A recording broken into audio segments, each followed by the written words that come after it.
Kisii hoye! Hamjambo? Basi itifaki yote ikizingatiwa, wakubwa wetu walioko hapa, mimi najulikana kama Dan Mwashako, natoka Taita Taveta, mbunge wa Bundanyi, na mimi katika Linda Mwananchi na wakilisha Pwani, na nimetembea na Linda Mwananchi kwa sababu nyingi sana. Lakini leo nimekuja hapa Kisii ili kuthibitisha neno moja ambalo Mheshimiwa Kibagendi amekuwa akiniambia kule bungeni. Sisi kule Pwani tuko one term. Hapa Kisii, hebu nione tuko one term. Hebu nione one term hapa Kisii. Asante. Mimi nimechagua kuwa on the right side of history. Hii nchi yetu ya Kenya, serikali tulio nayo imebobea kwa mambo fulani. Imebobea, jambo la kwanza ambayo inafanya vizuri ni kuua vijana wetu.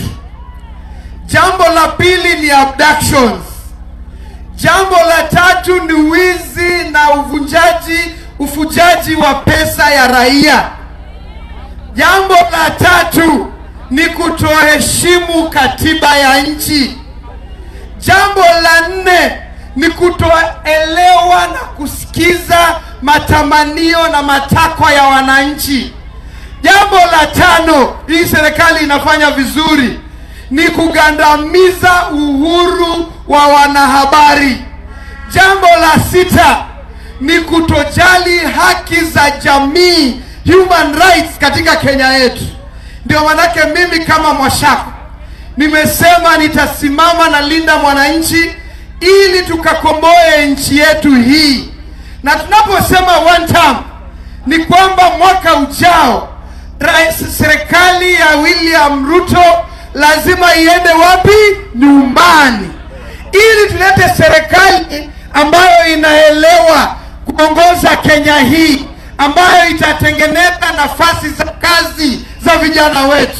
Kwa hivyo Mheshimiwa Sifuna, Mheshimiwa Orengo ambao tuko nao hapa, Chief Justice Emeritus ambaye uko hapa, na waomba sana muketi na viongozi kina Matiangi, kina Kalonzo Musyoka, muketi na Rigiji ili mtupatie lineup ya 2027 ambao Wakenya watachagua.